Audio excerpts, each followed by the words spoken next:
कहकर सुनो भाई मेरे बंधु, राम राम मान में कोई अंतर नहीं है। मालिक तो एक ही पर मजहब अनेकों, गीता कुरान भी बताता यही है। फर्क इतना ही मिलता समझ अपना अपना, कर्म जैसा जो करता वो फल वैसा पाता। नाम रोशन हो जग में करो काम ऐसा, पगला विजय तो यही है बताता। यहाँ एक लाइन गीत लगल, कौन लड़का है वो लड़की के पैर के पायल देख के पागल भेजा, और लड़की के पैर के पायल देख के लड़का बोल पड़ा। क्या बोला मास्टर?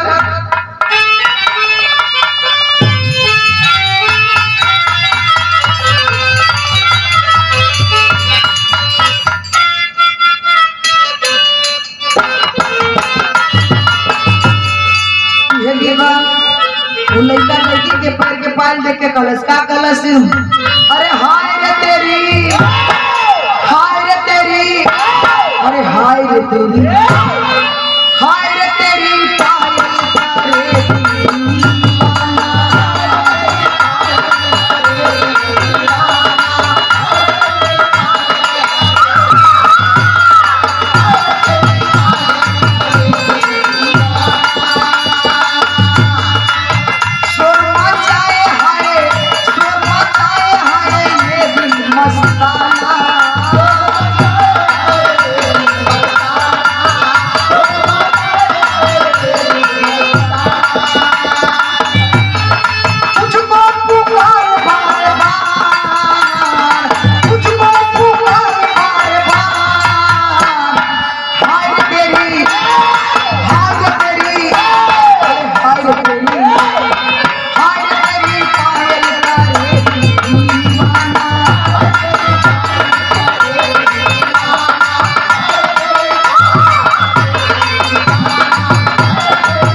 कहना है। अब धर्म से ना, धर्म से ना, धर्म से ना, वो धर्म से ना बढ़ता है कोई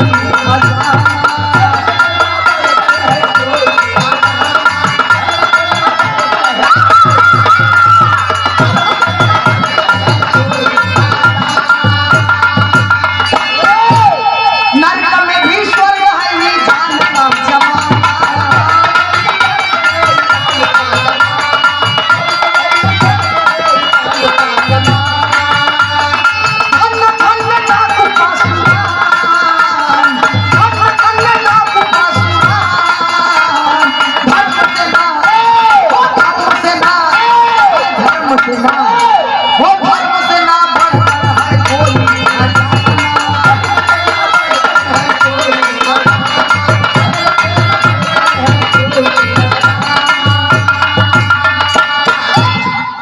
सेना बढ़कर है कोई खजाना, नरक में भी स्वर्ग है जानता जमाना। ए बाबू नरक में भी स्वर्ग बा, स्वर्ग में भी नरक बा, और नरक और स्वर्ग तोरे आंखी के सामने देखे के मिलता। जैसन कर्तव्य करवा वैसन फल मिलता। बिरहा में संगत लाई में चौरी की कैसे मास्टर बजा कर था।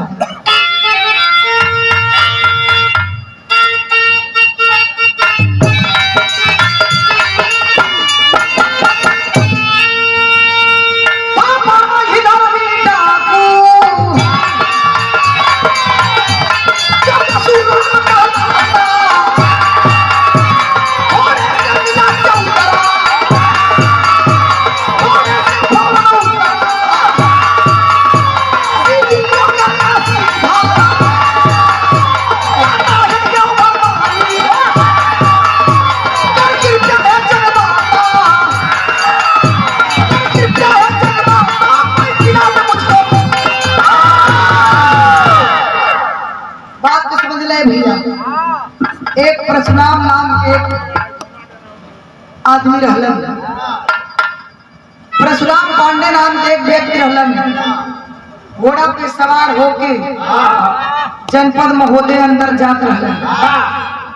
काफी दूरियां थी, घना घोर जंगल था। आधा जंगल में गईले तो उन्हें बहुत एक प्यास लगल। का के जंगलवा पर से ए बाबू घोड़वा पर से जंगलवा में उतर गए, और उतरले के बाद वहाँ एगो चौतरा वाले वो लिंग रहा, थोड़ा सा टेढ़ा मेढ़ा रहा। वो चौतरा के सीधा करते समय कहले रे ओघरदानी, ये जगत तक जग जाता, आप इस दुनिया को दुख को हर लेते हैं। मुझे प्यास लगा है, इस रास्ते से इस मार्ग से कोई व्यक्ति दिखाई दे ताकि मुझे पानी पिला सके। देखा लोग कहला भगवान के घर में देर होना या अंधेर नहीं होना। बिरहा में गीत लगा मास्टर कैसे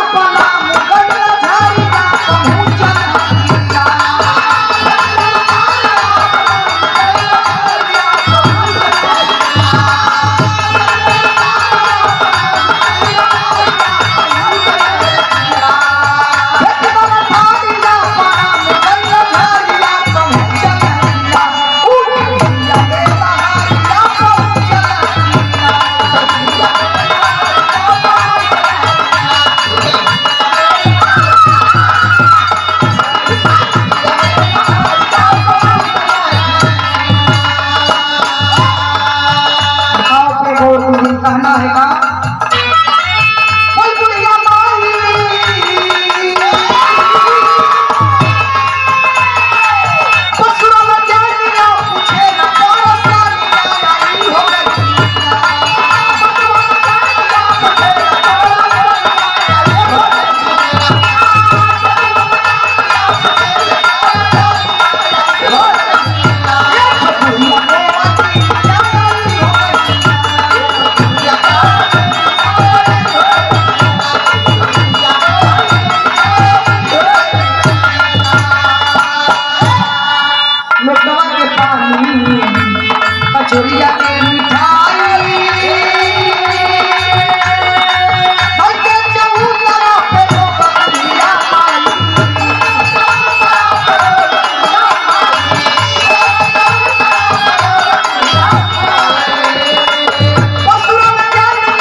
एक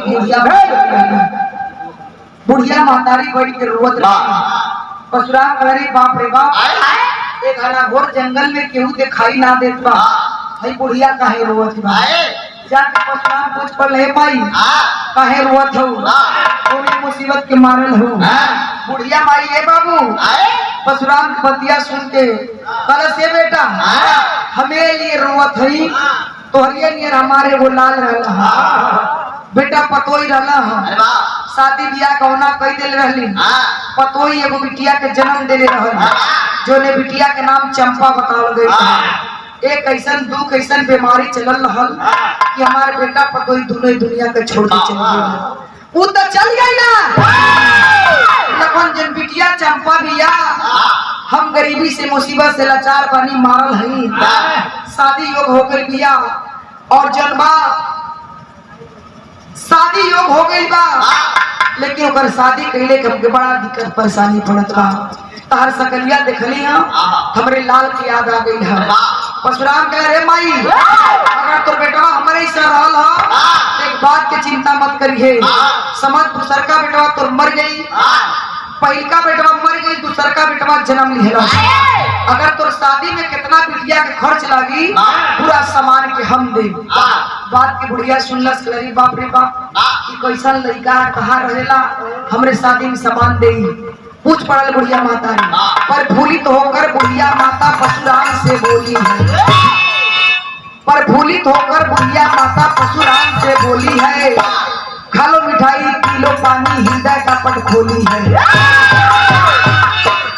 मेरे घर पर छोड़ो बेटा भोजन करके जाना तुम, मेरे घर पर छोड़ो बेटा भोजन करके जाना तुम, आज सौभाग्य के बात है बेटा पचनपना बतलाना तुम। बुढ़िया मातारी गलाए बेटा थकल बड़ा पियासल बड़ा, मिठैया खाला, पनिया पीला, हृदय के शांति बना ला। ई बतावा तुहार घर कहाँ है, कहाँ से आइल बड़ा, कहाँ जात बड़ा, कौन काम करेला। परशुराम कहला रे माई हमार नाम परशुराम पांडे है, लेकिन हमरे गांव बड़ा के लोग परशुराम डाकू कह के पुकारेला। अंग्रेजी सरकार के ओर से 30,000 रुपया के इनाम रखल गई बा कि जे परशुराम डाकू को पकड़ी होकर 30,000 रुपया इनाम दिया है। बात की बुढ़िया सुनलस, कहला बेटा इतना सुघर शरीर लेके चोरी बेईमानी काहे करेला। बुढ़िया के बतिया सुन के परशुराम बोल रहा है, और इंसान के धन लूटीला, जो नहीं इंसान के पास धन बा, दौलत बा, रुपया बा, पैसा बा, ओकरे लगे संतान नहीं बा, लड़का नहीं बा, धन रहते वो गरीबन में दान नहीं करेला, वो आदमी के धन लूट के गरीबन में दान पी देगी। बुढ़िया तरह से बेटा तू गरीबन की सहायता मदद करत हव, तुहार मदद ऊपर वाला करी है।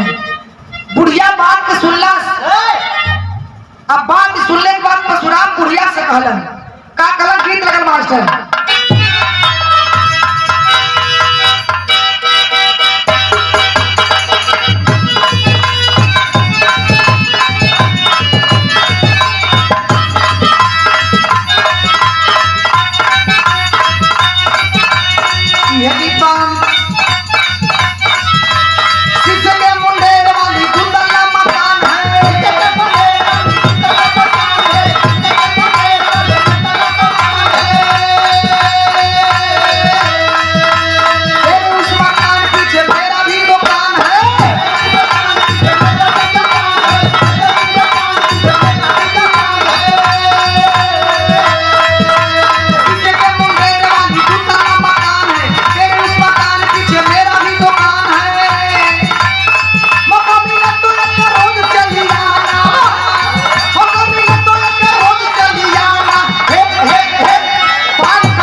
परशुराम बुढ़िया माई से कहता बोला परशुराम माता तुझे ना भूलाऊंगा,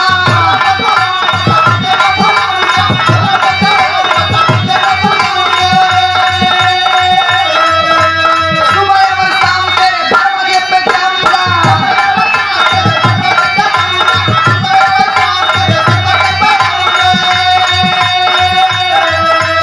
एक लोटा पानी ला के कीमत चुकाऊंगा, एक लोटा पानी ला के कीमत चुकाऊंगा, वादा मैं निभाऊंगा, मैं वादा मैं निभाऊंगा,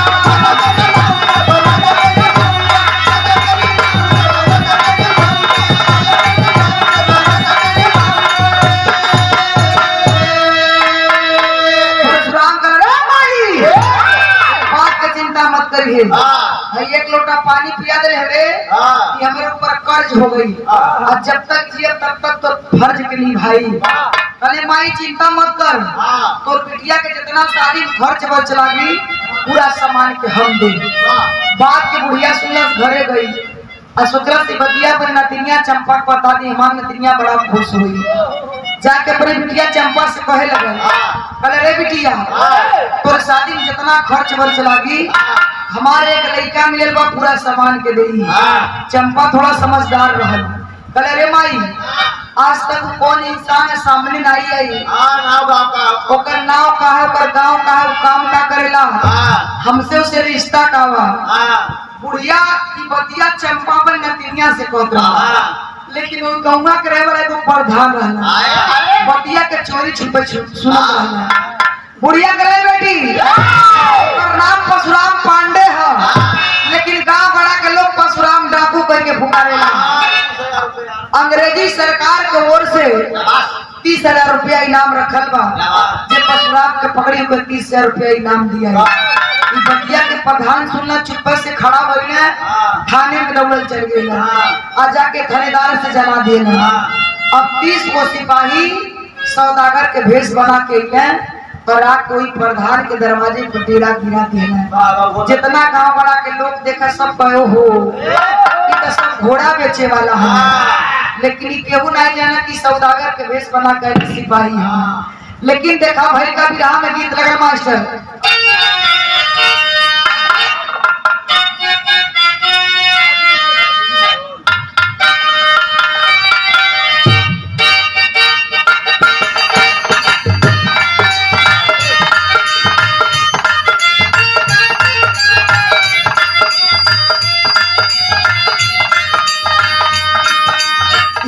चंपा के शादी ब्याह में माई बहन गावेली कैसे आजुरी में भारी भारी आजुरी में भारी भारी मोतिया लुटाई हो आजुरी में भारी भारी मोतिया लुटाई हो मोतिया लुटाई हो दुल्हा और दुल्हन के चेहरा सजाई हो दुल्हा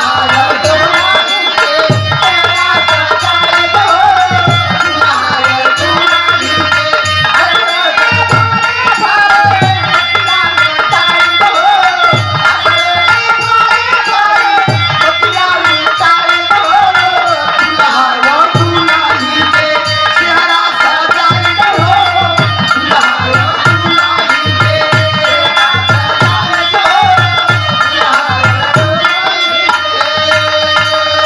लेकिन देखा परशुराम कहिए का पचबैला घड़िया पे घर के सामान हो घर के सामान हो से पूरा गाँव में पहुँच करूँगा हो से पूरा गाँव में पहुँच करूँगा हो से पूरा गाँव में पहुँच करूँगा हो से पूरा भैया जाकी तो सब गौवा के लोगवा हो गौवा के लोगवा हो ये हमारा बुढ़िया मैया नवसाना जोगवा हो ये हमारा बुढ़िया मैया नवसाना जोगवा हो ये हमारा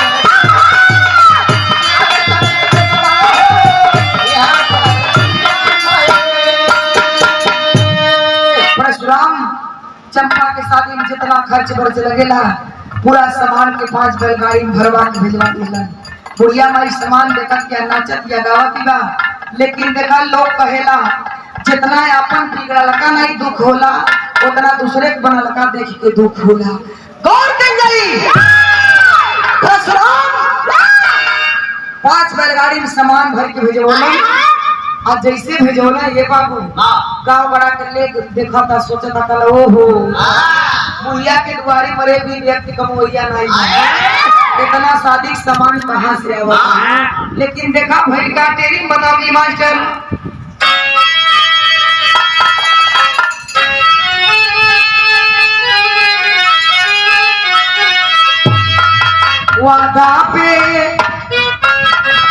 वादा पे वही जाई जनमा देवा अमर कहानी दुनिया में बनाई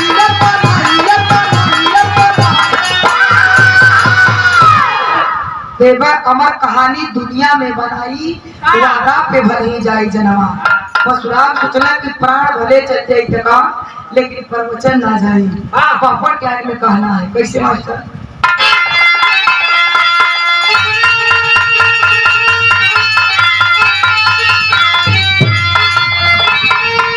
परशुराम बलकारी अपने माता पे असदक घोड़ा कैला तैयारी अपने माता पे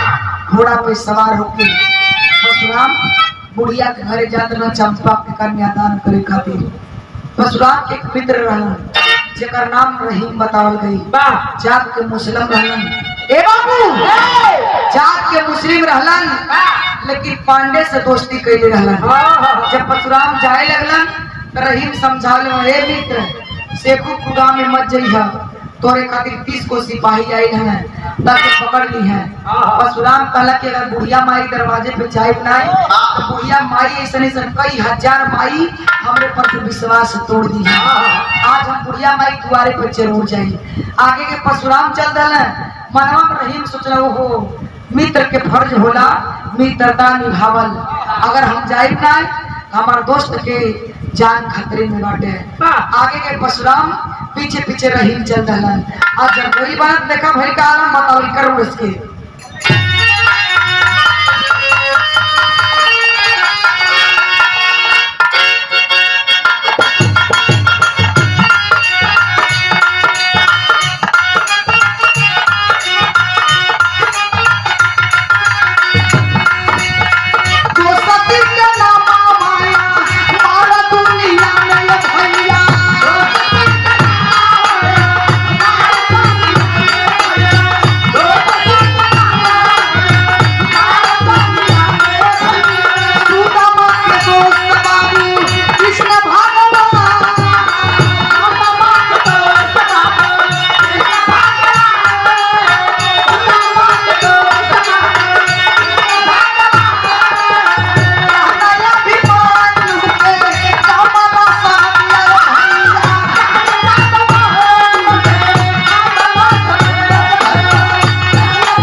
परशुराम जाके चंपा के कन्यादान कैलन।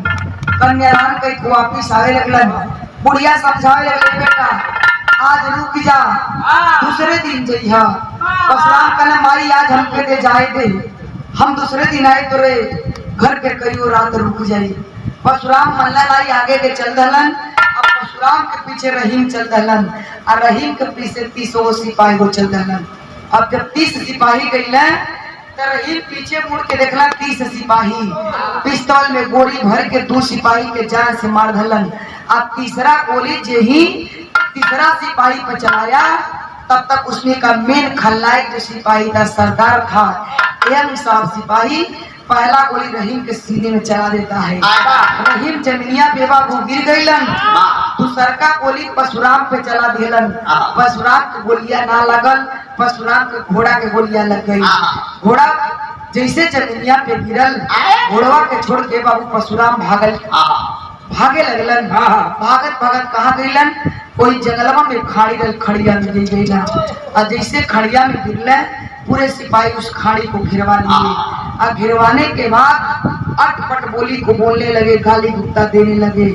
लोग कहेला नानी मरे नाम खातिर पेटू मरे पेट खातिर। नामी मरे नाम खातिर पेटू मरे पेट खातिर। अगर पेटहा मनई के खूब बढ़िया बना के खिया देबो कोई मजा नहीं आई जरूर कुछ ना कुछ लेके लगा दी। आ नामी मनई रही अगर ओकर हे बाबू अगर कोनो नामी इंसान बा नामी मर्द बा पनीदार मर्द बा अगर ओकर कोनो चीज के अगर मजाक कर देबा मजाके में तीर के समान के होके लग जाए तो देखा पनीदार जब मर्द रही अपन गर्दन कटा दी लेकिन अपने पानी के जाए ना दे कुर्बान हो जाई लेकिन अपन मान मर्यादा के डूबे ना दे। तो देखा परशुराम की गाली शोभा नहीं देती है। उसी खाड़ी में से निशाना लगा करके पिस्तौल में वो भी 2 सिपाहियों को जान से मार दिया। और जैसे 2 सिपाही गिरने तैसे यंग साहब सिपाही मनवा में सोचे लगना हो परशुराम डाकू नहीं है एक धार्मिक इंसान है जो एक लोटा पानी के कारण अपने पूरे जिंदगी को बर्बाद कर दिया। ए बाबू एम साहब सिपाही आवाज देता है आखिर में बताओ गई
चाहे सरवाम के रिहा करावे चाहे न करावे अब तम बुढ़िया माई के मान मर्यादा वादा के निभा दिली। ए बाबू खाड़ी से बाहर परशुराम निकलने और ले जाकर के इंसाफ सिपाही परशुराम को रिहा करा दिए। और जैसे परशुराम रिहा हुए वैसे ये बाबू सीधे हरिद्वार पहुंच गए और हरिद्वार में जाके भक्ति में लीन हो गए। लोग कहला बुरा काम के बुरा नतीजा ना मानो तो कर देखो और जिसने जिसने किया यारो उसका उसका घर देखो। ये पहले के बात रहल है, लेकिन ये समय के बात रहा जितना बुरा करबो उतना बढ़िया सुख शांति से रहबो और जितना भलाई करबो और जितना पूजा पाठ करबो उतना नरके में जाइबो। आखिरी में बताऊंगी का स्वामी गुरु बिहारी लखन यूं कभी सिधारी